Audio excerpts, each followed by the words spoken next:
Alex Ansary on Alex Jones, the number one undisputed top sociopath of the modern world. Part 2. Yes, there's a new world order. Yes, Alex Jones seems to be the main person in the last decade that's done so much to wake up so many. But take a closer look at what you're fucking saying. You're discounting the organic ability of a human being to recognize truth when they find it. And you're giving one man way too much credit. You're almost putting him at the level of a fucking god. And what you need to do, goddammit, excuse me, is stop putting mammon above God or the Creator. For those of you that are Christians that listen to Alex Jones, you are listening to someone that's putting you under a satanic spell. A true Christian would not engage in backdoor attempts to silence perceived competition. Alex Jones works to shut down other voices in alternative media, other micro-broadcasters. All you have to do is a little bit of homework on people that have had first-hand dealings with Alex Jones. This is not a bash on Alex Jones, calling him some sort of Vatican assassin, ninjutsu master.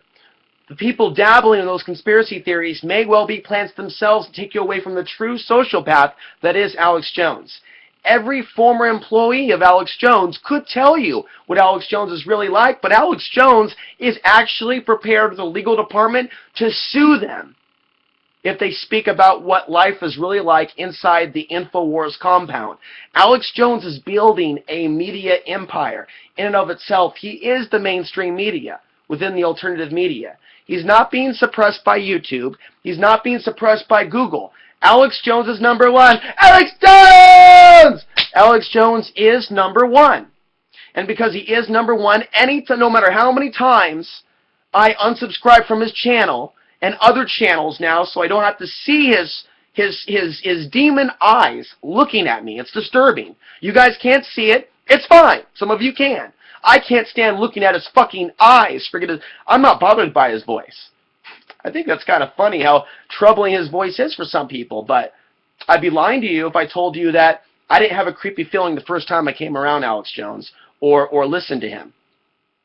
First, I thought I was listening to a Nazi commander, like Cobra Kai. It's funny how he likes to pretend that he's these demons. Google Satan Speaks, by the way. That's a Freudian slip for you. Google Alex Jones, Satan Speaks, and you will see the king of all Freudian slips. I believe that Alex Jones has sold out to himself. Has he sold out to other groups or agencies? Very few people have provided evidence. I do suspect, though, that in this new world order, there are international intelligence agencies that supersede what China has, MI5, MI6, KGB, and CIA, and there may be double, triple agents, quadruple agents that supersede the whole thing. If anything, he's that.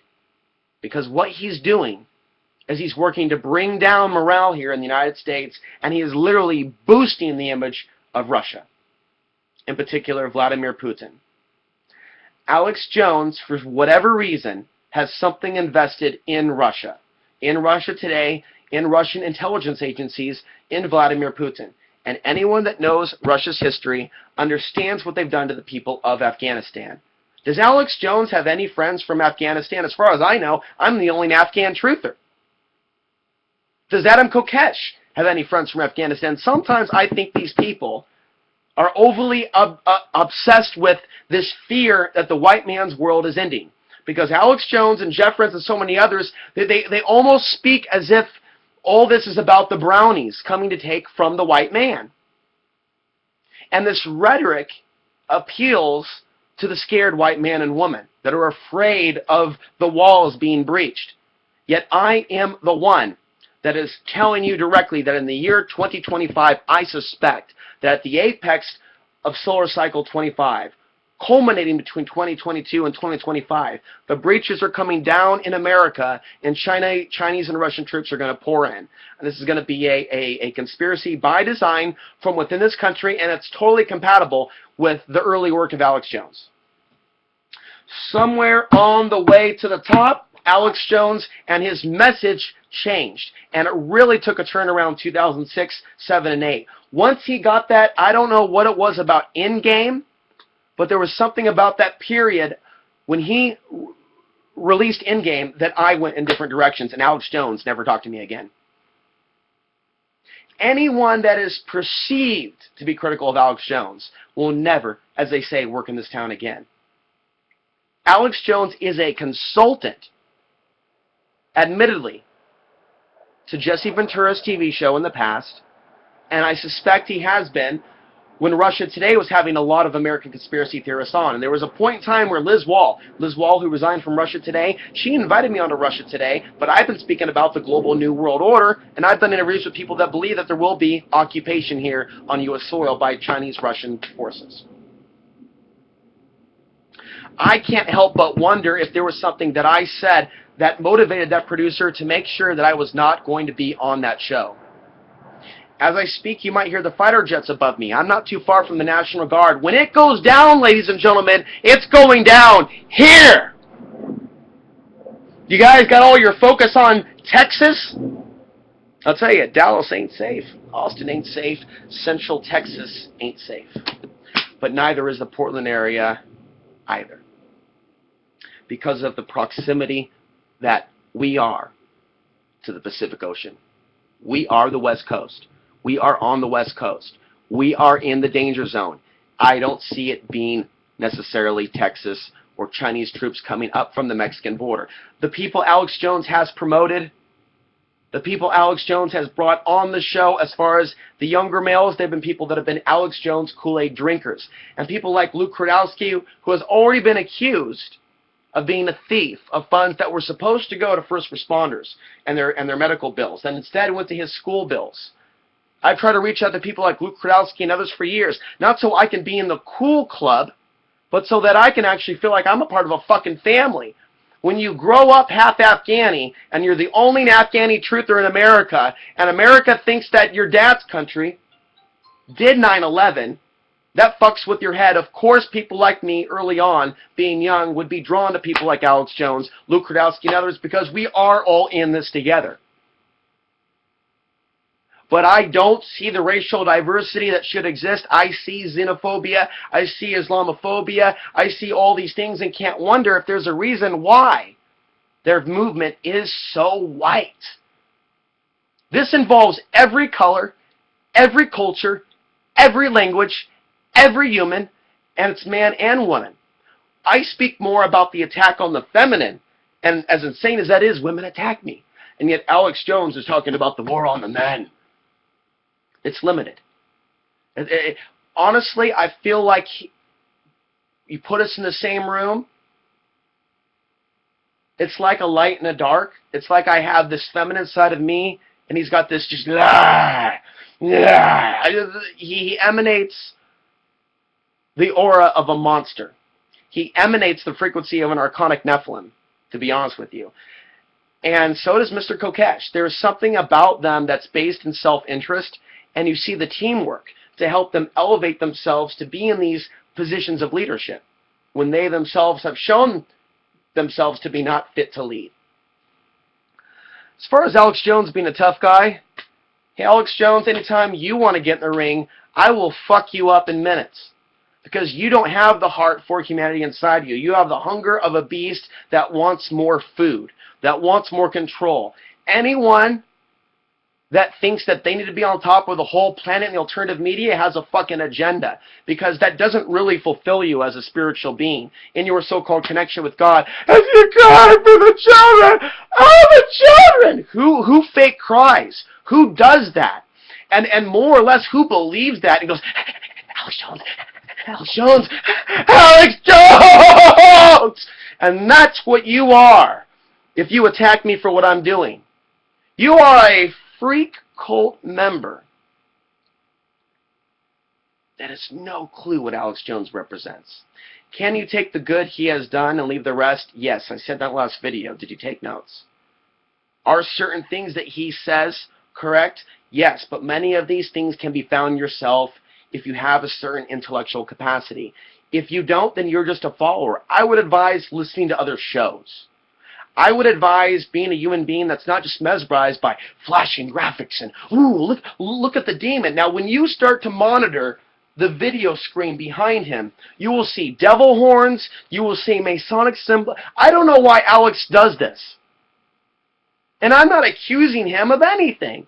I'm saying there's an issue here. He's using the symbolism of V itself. Do you understand? Do you understand? I will talk to you like Alex Jones talks to you, punk. Do you understand that Alex Jones uses symbolism to get you to keep coming back? You like yelling? I can yell too, because that Alex ain't the only Alex that's on fire. Because there's an Afghan anger here at this white supremacy bullshit that exists in the alternative media. Meanwhile, I speak of the Chinese-Russian plot to occupy American soil. And he diverts you to fat black TSA workers, hands down the pants, hands down the pants, hands down the pants, like that. No Vaseline, just dry rub. DHS, Homeland Security, TSA, it's all real. It's all real. But manufactured civil war is stage one to awaken us for the invasion. Alex Jones is right on board with banging the drums to war for civil unrest. He's lying out of his teeth when he says one thing one day and the other day says, I don't want a civil war. No, I want to. And then people say, oh, Alex Jones is totally an agent. He doesn't want us to fight. Well, it's a mix of things. He doesn't want you to fight the right enemy. He wants you to fight the wrong enemy. And he's doing this knowingly or unknowingly. I'm not going to go all out and accuse him of knowing that he's doing all of this, because I'm going to close here. I think at the very end of the day that there is a spirit of wickedness that's behind the New World Order that's not human. And I believe that Alex Jones' greed, his anger, his rage, his paranoia, that Alex Jones is sold out to the dark side and his lower self. Those of you that are focused on Israel only, CIA only, those of you that discount Russia's influence, you got your head up your fucking ass. And you are making the people that criticize the real Alex Jones look crazy, like you have your own agenda to divert what I'm saying. There's a spirit of evil that lives in that beast called Alex Jones. And it's a spirit of evil that controls his former employees. It's a spirit of evil and paranoia that thinks other Alexes are competition. It's a spirit of evil and domination where you're like, well, you'll never work in this town again if you ever expose what he does. That's evil. And when you use your platform to terrify people into submission, and you say there's no hope whatsoever, knowingly or unknowingly, sir, Mr. Jones, you're working for the dark side. Because I've seen through my travels what you've done to your audience. And a lot of them cannot see me. They cannot see another Alex as someone to either help in his mission to help raise awareness. You are seen literally as a god. And whatever you're preparing your audience for is going to be determined by your actions in the next decade. All we know now, through YouTube and other means, I'm out of water, so I'm sorry. I have to get up to go to the water, but we're about 30 seconds out from ending the tape, or a minute. What we know is his past. The Austin gun rally, the Michelle Malkin incident, lying about all the facts in Dallas, Texas, controlling his former employees, blacklisting other people from the movement, making sure that he controls the micro FM in whatever ways he can in Austin and other places. All you need to do is step back from the conspiracy theorists that think Alex Jones is a Vatican assassin and focus on those that actually have met and worked with Alex Jones. That's where the story is. Not people on the internet spinning conspiracy theories, but people that actually have worked with Alex Jones and understand the Free Speech LLC business plan. And I hope that in the next decade, more people that used to work for Alex Jones speak out, because when that starts to happen, there's going to be a lot of healing take place. It's going to be turbulent and traumatic for a lot of people, but in the end, you're going to see the truth. The truth will set you free, but first, it's going to piss a lot of Alex Jones fans off. I'm Alex Ansary signing off. Thanks for watching.